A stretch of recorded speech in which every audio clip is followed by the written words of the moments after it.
সেই জন্যে যেহেতু কর্মকাণ্ড কোনো কার্য নেই, সেই জন্য শুদ্ধ মাসে ভগবানের শুদ্ধভাবে উপাসনা করা একটা সুযোগ। এই জন্য পুরুষোত্তম ব্রত পালন করা।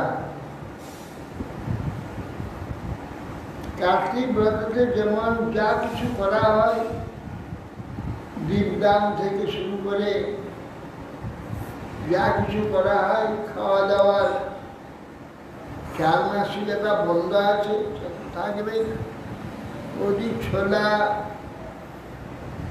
আর টমাটো এটা বন্ধ থাকবে, আর সরিষা তেল, তিল তেল বন্ধ থাকে। আর নিয়মিত সকালে হরিকথা শুনতে হবে, সন্ধ্যায় হরিকথা শুনতে হবে। আর এই পুরুষোত্তম ব্রত পাঠের দ্বারা আমরা যে অধম পুরুষ হয়ে আছি,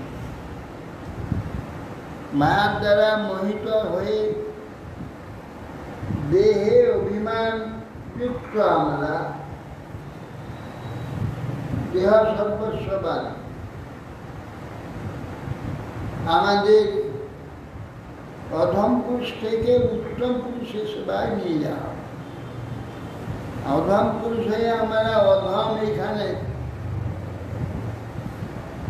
মলমূত্র রক্তপুঞ্জ যুক্ত শরীরের সেবক হয়ে পড়েছি।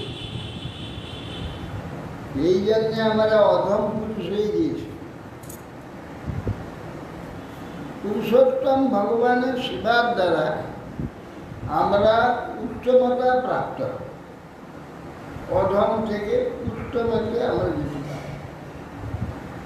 সেই জন্য গীতাতে ভগবান বলেছেন, যস্মাৎ খরম